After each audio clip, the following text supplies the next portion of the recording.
НАМП олон улсын мөнгөн гуйвуулгын байгууллагаар дамжуулан Монгол руу мөнгөн шилжүүлэг хийх зааврыг хүргэж байна. Эхлээд та НАМП аппликейшн руу нэвтэрч орсны дараа гадаад шилжүүлэг цэсийг сонгох ба дэлгэц дээр харагдаж буй нэмэх тэмдэг дээр дарж Монголд мөнгө хүлээн авах хүний мэдээллийг хадгална. Хүлээн авагчийн иргэншлийг сонгон англи, монгол овог нэр, утасны дугаар, дансны дугаар гэх мэт мэдээллүүдийг оруулж өгсөний дараа хадгалах товч дээр дарна. Үүний дараагаар хүлээн авагчийн данс нь хадгалагдсан бол шилжүүлэг хийх товч дээр дарж өгнө. Сонгосон мэдээллээ ахин нэг шалгаад илгээх, мөнгөн дүнг, вон эсвэл төгрөгөөр оруулж өгөх ба хэрвээ мэдээлэл алдаатай бол өөр данс сонгох хэсгээс ахин тохируулах боломжтой.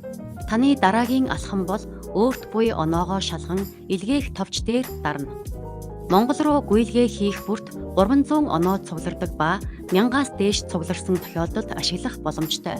Та манай аппликейшнд найзыгаа урьж бүртгүүлэн ажилтнтай холбогдож 5000 оноо авах боломжтой. Найзыгаа урьж бүртгүүлэх бүрт 5000 оноо олгогдно.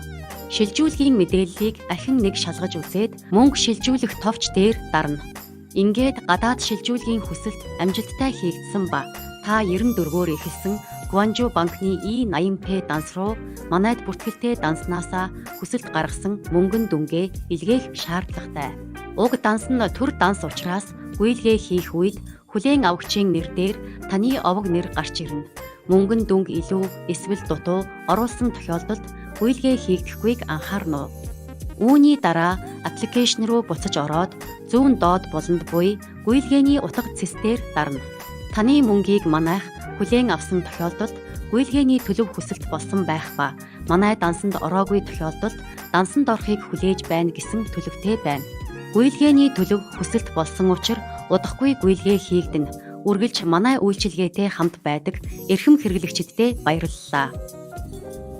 Хэрв та бидэнтэй холбогдохыг хүсвэл дээрх дугаараар холбогдох боломжтой.